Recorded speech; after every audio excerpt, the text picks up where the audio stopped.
Chairman, thank you. General Nahum, let me pick up where you and Senator Bozeman were visiting.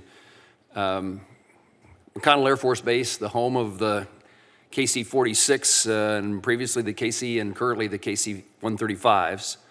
We take great pride in McConnell and its refueling missions around the globe. The Kansas Air National Guard is sometimes not thought of in that process, but they are have a refueling mission as well. They fly the 135s and support refueling missions around the U.S. and across the world. Let me follow up with what Senator Bozeman and you were talking about. As the Air Force seeks to rebalance the divestment of the KC-135s, replacing fielding the 46s, what safeguards are in place in this process of transition to make sure that our missions are being fulfilled? Thank you for the question, sir. That goes back to that conversation with TRANSCOM and the other combatant commanders to make sure that we as an Air Force can give the day-to-day refueling capacity that's needed, because it is the lifeblood of operations around the world. I'll tell you, one of the benefits we have in the air refueling, we right now have over 490 tankers, if you can combine in the KC-46. A lot of those tankers are in the Air Reserve component, the Kansas Guardsmen.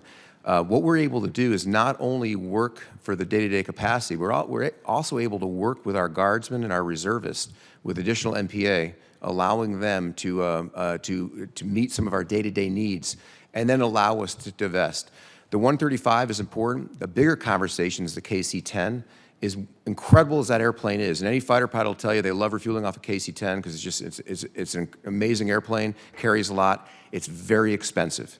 As we phase in the KC-46, it's very important we phase out the KC-10s, and we're on a very good roadmap with that right now. And we've worked out this roadmap with TRANSCOM and the other combatant commanders to make sure we can give them enough capacity to mitigate that risk while we get to the modern fleet, which will be 300 KC-135s modernized and 179 KC-46s. And then at that point, once we get to that 179, you'll start talking about a bridge contract, because eventually even those 300 KC-135s will be replaced. We just don't know what that is right now. We know right now the first 179 will be KC-46.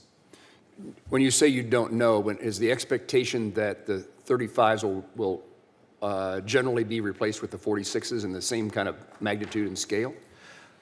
They'll be replaced because they're aging like any other aircraft. We're going to the first 179. We're going to go to a bridge contract after that, and you're seeing us having those discussions right now with what that's going to look like.